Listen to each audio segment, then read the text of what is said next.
Hello, everyone. Welcome to our Spiritual Spotlight series. Today, I'm joined by Bernadette Thompson. She is the owner of Tell Me Our Story Ancestral Healing. She's an intuitive ancestral healer, grief and spiritual teacher, and a guide for those who've experienced loss and those wanting to discover more about their spirituality.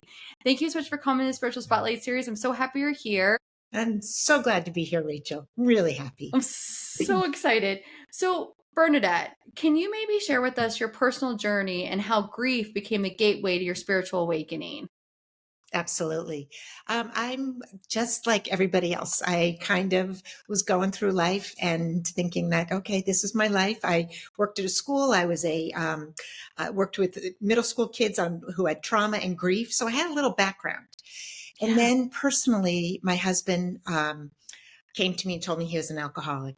And we knew that this was in his background, when he finally said it to me, he kind of ended up going really heading down very quickly, and passed away 4.5 years later after he told me. So it was a very quick, and so suddenly I'm in this very difficult situation. There's a lot of chaos. Anybody that has addiction in their family, they know this. So there's chaos and uncertainty and trying to circle the wagons, keep everything held together. And so during this time, I have a Catholic background. I'm not a practicing Catholic, but I started using a rosary just to just praying, like, somebody hear me, somebody know that this is what I'm going through. And so what happened is I suddenly had a couple of incredible spiritually transformative experiences. And the first one was my great aunt, Sister Lou, happened to have a nun in the family, not a surprise. Maiden Love name is it. O'Brien. There's 8 of us. So it gives you. I love it. So Sister Lou, who was my great aunt, and I didn't know her. I met her a few times, but I didn't know her well, suddenly came to me in a dream, but it was a visitation. And in this, like, while I was saying the rosary, I also had a very deep interest in ancestry and had always done. So I imagined all my ancestors. I really was bringing the whole team in. And I kept imagining them all sitting around a table with me while I was saying the rosary. And it was totally to just settle me down, like try and go to sleep. I mean, that's what started it all. So Sister Lou came in this visitation, and suddenly it's a dream, and it's like a Zoom. It's just the two of us. And I wouldn't look at her. I was afraid to look at her because I think I knew this was weird and not normal. And she was in her habit. And the room was kind of a golden room, which kind of, what do you I think love happened? that. Yeah. So cool. So we end up, she grabs my hands like gently and has me look straight at her. And she said, "We hear your prayers." And I woke up. And so that was my first, I knew immediately I wasn't alone. I knew they were with me. I knew they knew what I was going through. And David was still alive at this point. So he, but he was getting closer. But so it was, Yeah. so there was a lot going on. And then I continued to use the rosary. I literally would put it under my pillow. Oh, It just became, and it was actually listening to John Edward, who is an East Coast, um, yes. yeah, he's an East Coast medium. He talked about using it and as a way of meditation for him. So that's where the whole idea even came from. So a few weeks later, I'm still saying it. I'm usually saying it before I go to bed. And I knew it was an ancestor channel through me and to begin to say it in an Irish brogue, which meant that I was saying it in an Irish brogue. Because anybody who has a Catholic background knows that when you say the rosary, you say it out loud, not in a loud voice, but an audible voice. And Right. so I began to say it in an Irish brogue, and there was a specific cadence. It was amazing. And so I looked her up the next, like, I went to bed, just, really didn't know if I believed this. Looked her up the next day, didn't know who it was, but I looked at my tree and I energetically felt her come to me. And so I knew it was her. And that's really, and she came back every time I said the rosary for months. She said it with me. to let me know that they were all with me. And so that Yes. is the beginning of my spiritual awakening, and it has opened even more. That is so profound. I love that. Yeah. That's amazing. So, how did your husband struggle with alcoholism shape your work and deepen your connection with spirit and with your ancestors? So what was amazing is, one, he had a beautiful soul. And, we kept, as soon as he came to me, we started working on plans, how to get him, healthy. And so it really was watching him um, go deeper and deeper. It was kind of like he'd level off and then he'd drop, and then he'd level off and then he'd drop. And in those level off times, he always rose a little bit, and I knew that he was still inside there. Mm, But it was really just incredibly difficult, and that's where the grief started. Knowing that right, we were not going to come out of this, no matter what. Things were never going to look the same, the way that we thought right. they were. And so that is where, and he used to say, the only way I'm getting into heaven is on your apron strings. I love that. So, so together we had a little bit, he didn't have a lot of spirituality, but he knew I did. And that's really what, helped me understand what I was going through. I also had a lot of training in trauma. I worked with kids that had Mm, grief and trauma, and my understanding, being able to watch, I have a psychology background, and being able to watch myself go through this process, I understood what my triggers were. I understood what was happening, and also understood how I had to know that I couldn't handle this myself. And that's yeah, really why I started leaning on well, I didn't even expect to be my ancestors. They just came in. And that's really what, and so I've always done ancestral trees, not only for me, but it's been my right. sidekick. And so as this has opened, the ancestors of others come to me while I'm building their trees. And yeah, so it's pretty cool. Cool. So I do want to talk about that. What is intuitive ancestral healing and how does it differ from traditional forms of maybe grief support or therapy or even Yeah. just genealogy? Yeah. So that's really, really good. So genealogy wise, I am a trauma informed genealogist, which means that I can, when I'm looking up the ancestry of somebody, I'm looking at it towards the what could have been passed down. What is it's really all centered around their story, and both not only the traumas or the difficulties they went through, but the resilience. And my ancestors, I had done so much work that I knew I leaned on my ancestors and their stories. And that is really what helped me know that I had this resilience in me and this ability to continue. So intuitive ancestral healing is that the ancestors come to me, and I really understand what it is they're trying to, um, who it is that's trying to connect. And most times they're trying to let you know that we see you, we hear you, and that we're supporting you, and you are, sometimes it is, you're living my life again. Like sometimes I have so many Wow. stories. We could go on for about 2 hours with the stories. I love that. Um, but where the deep connection we have with our ancestors and how they're part of our spiritual awakening. I say often that they are our first connection to the other side, because they know us and they're with Mm, us. And it is, for people who are unsure about having this connection, it is easier for them to understand that it's a loved one or an ancestor who's coming to them and allowing them to open the window a little to see the signs, or to actually feel their presence.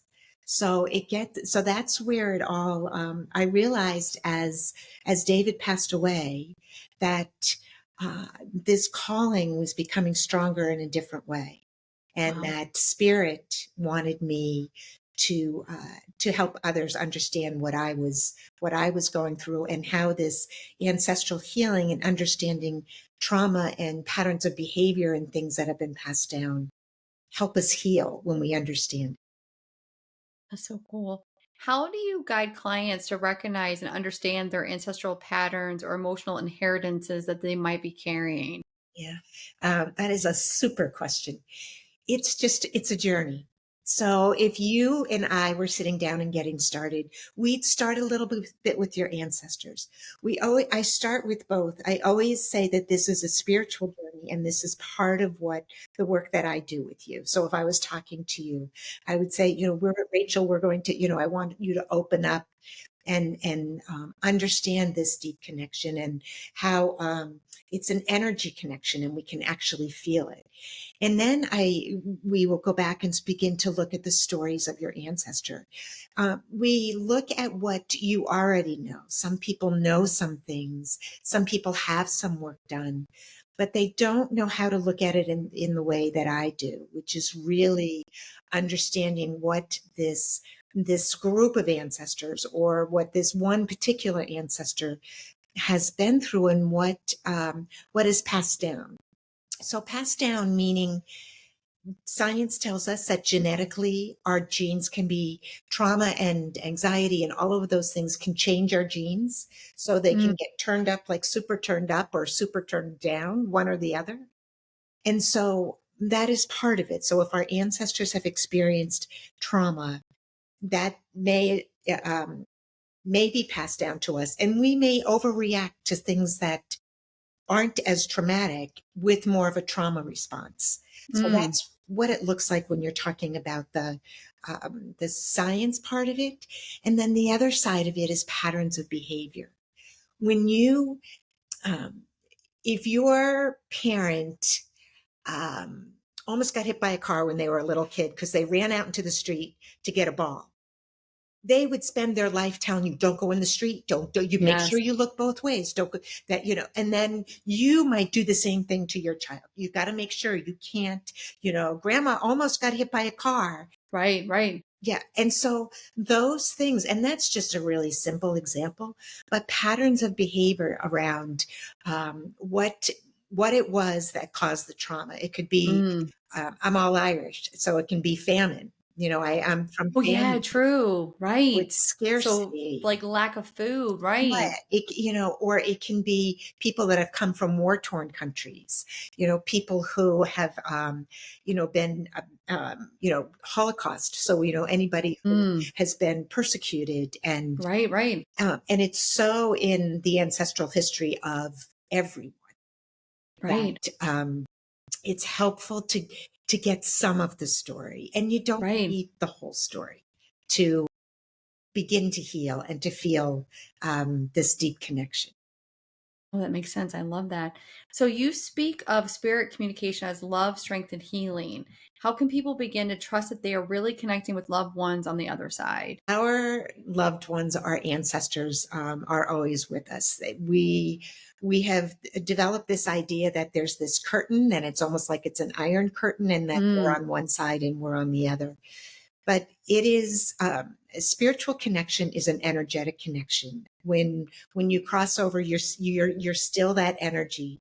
Energy can't be created or destroyed. The old science that we learned. And so I begin to teach people that they can communicate with us by showing signs, drawing our attention to numbers, or to the feather, or to mm, the music that suddenly, the song that they're playing for us, and they can uh, actually, in their own way, manipulate things.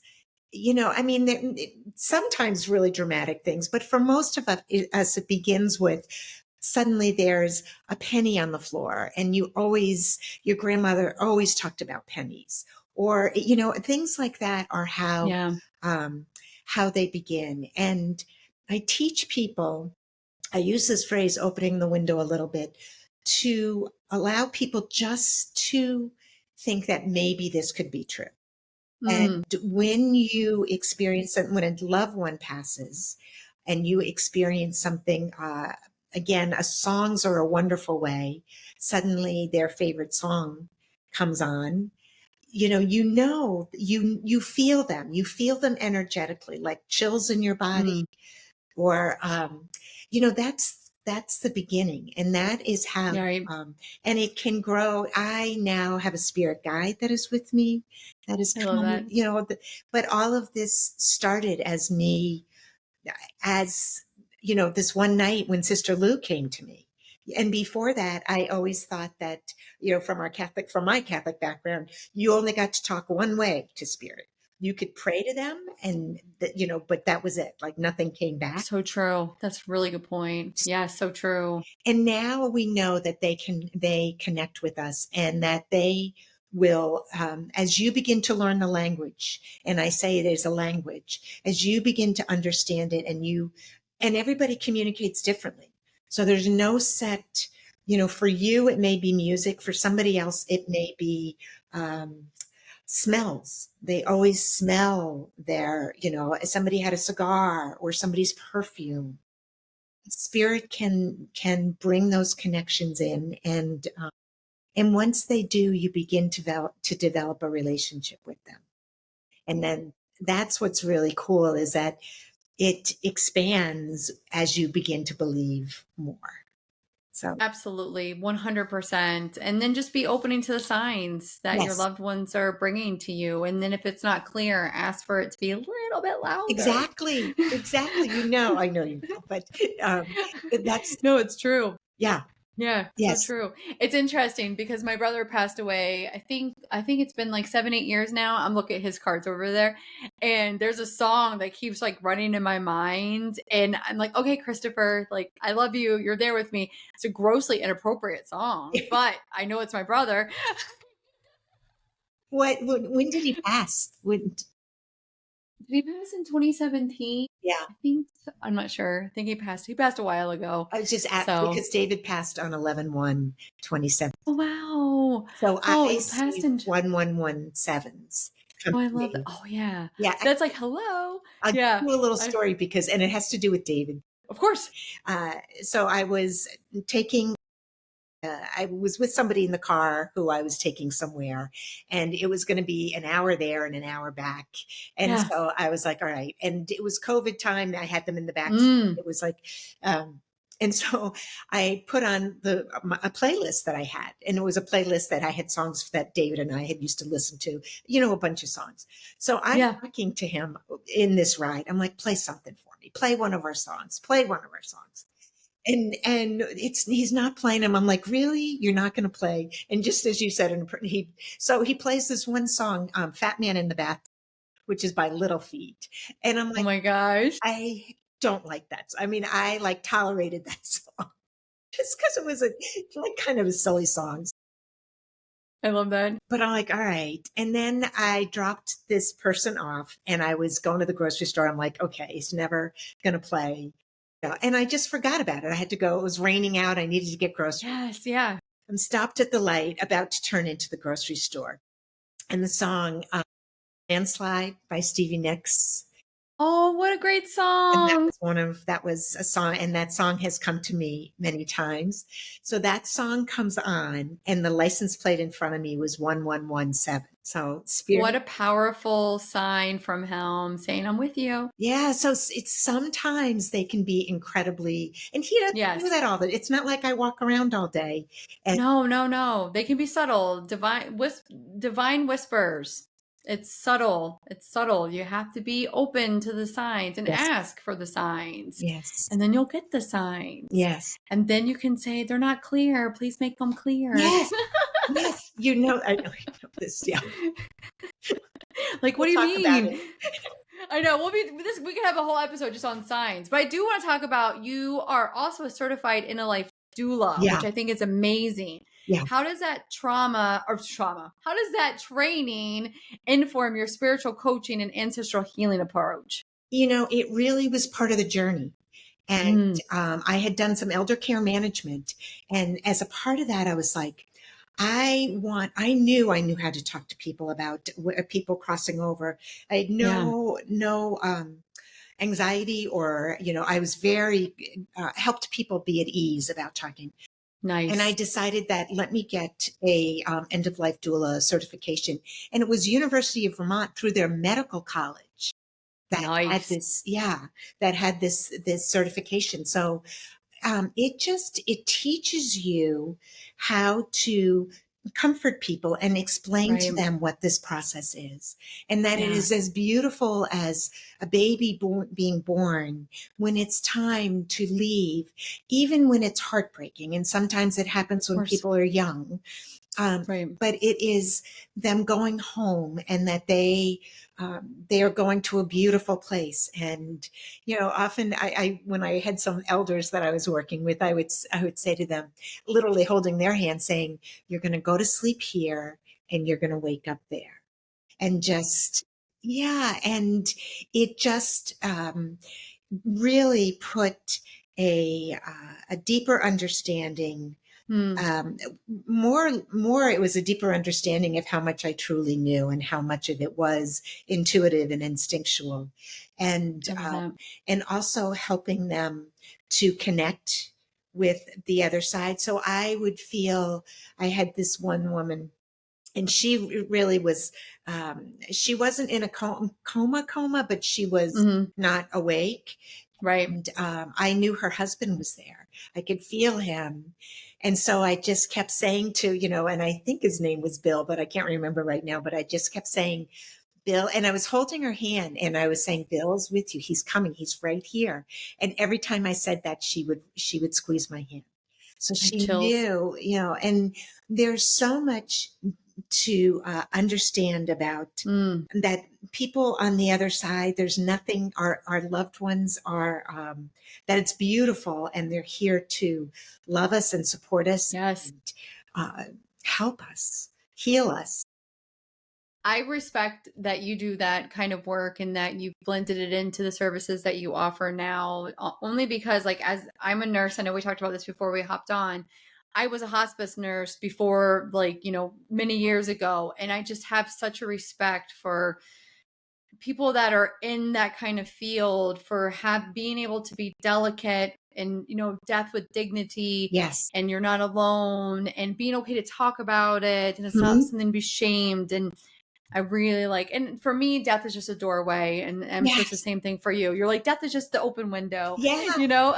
it's right there. It's just a different dimension. They're just Yeah. not in their Well, physical that's what bodies. I always say, just open it, let the ancestors come in, and like, Yes. just Love that. and and it's so funny when you start to talk to people about death. I had this little 88-year-old, 89-year-old, her name was Ellen. She was 4 foot nothing. Poor thing had this scoliosis that was, she was so sweet.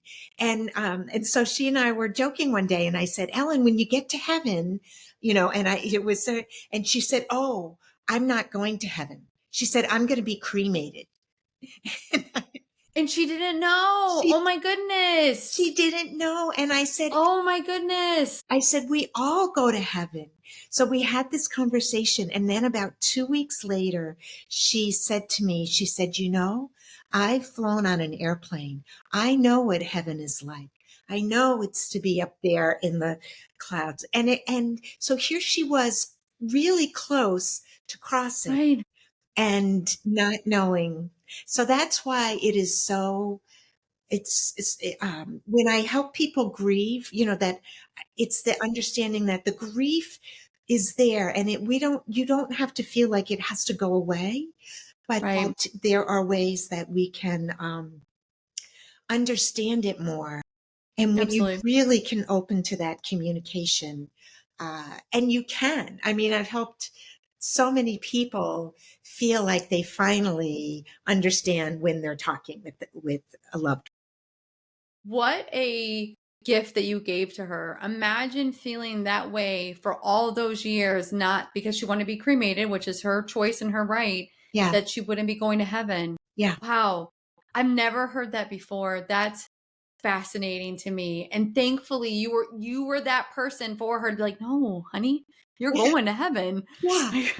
Well, Wow. we used to joke all the time. So for me, it was just one of those things that I said, when you get to heaven, Yeah. Yeah. Right. She's like, what are you talking about? Yeah. Wow. I'm not going there. Wow. Yeah. Wow. So many listeners feel isolated in their grief. How do you help them move from sorrow to a place of spiritual empowerment and connection? How I do that, the way I work with them is uh, to help them. We have a conversation. Often when I sit across from somebody, spirit tends to come in, and often their loved one will come in, or I don't do it as a evidential medium. It is Mm, more of letting the loving right. feelings come in. And so we'll start there, and we'll talk about what maybe signs they think they might have been feeling, and just an understanding of what this grief process feels like as you go through it. And they may be at the beginning where grief is so physical, like it Mm, overtakes your physical body, and that yeah. you feel heavy, you feel Yeah. tired all the time and not able to move forward. But then when we understand all of that, and we can begin to start talking about the loved one and the beautiful things about them, and what do they want to um, how do they want them to come to them? Like, I try and bring them to that place where it feels a little bit lighter.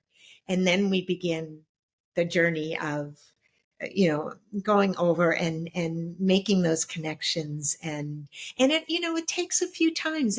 Some people can do it, right away, but I've worked Mm, with people that it's taken, a few sessions, 5 or 6 right. sessions for them to finally say, I think I really get it now.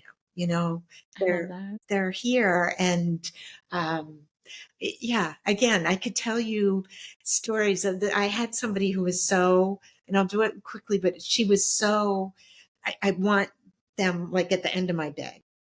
And she was Mm, mad at her husband for passing.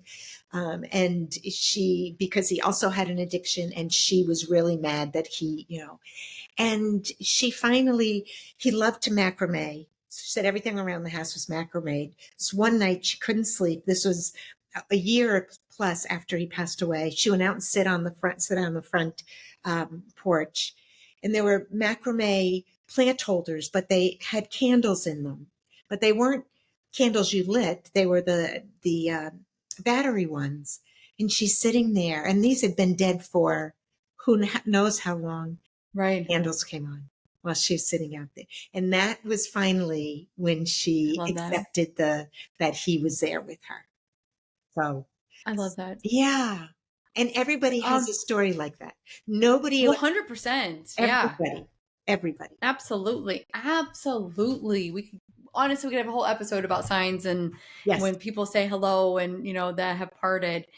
Before I ask you the last question, if anyone is interested in learning more about you, where is the best place, or booking a session, or hearing your podcast or anything like that? Where's the best place for them to go to? The best place to go is to tellmeourstory.com. It's my website.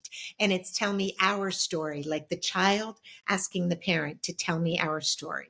So I want your listeners to think of themselves when they're like, what did she say? It is, think about you asking your parents to tell me our story. So I love that's where that. so I that's where love that. the name came from. And that's where you'll find everything. But I'm also on Facebook with Tell Me Our Story. I'm on YouTube with Tell Me Our Story. Um, yeah, I'm on all of them. So She's everywhere, I guys. know, Everywhere. I Instagram. love that. Yeah, exactly. So, for our listeners who are currently grieving or feeling lost, what's one practical step they can take today to begin healing and connecting with their ancestors? Okay. The best thing I can offer is to allow you. Well, there's a couple of things. If you don't have an ancestor that you feel close to, but you have a Mm, loved one who's crossed over, just just think of the things that you associated with them. So and the happy things, and it is, and you can let the grumpy things too, because sometimes spirit will show us a grumpy thing so that that it's them. They'll true. It's true. They'll present themselves like how you remember them, Exactly. Yeah. right? But if it's an ancestor, looking back through pictures, wanting to know, maybe is there more of a story here? Or if somebody in the family has an ancestry, just begin to know that there's more stories back there that can help you heal and learn not only what they went through, the trauma or the difficulties, but the resilience that they have passed down to you. Because you are here because they were resilient. I love that. That's beautiful piece of advice. Bernadette, I want to thank you so much for coming to the Spiritual Spotlight series. This truly has been amazing to connect with you today. Thank you so much. Oh, thank you too, Rachel. I'll see you soon. Yes, you will.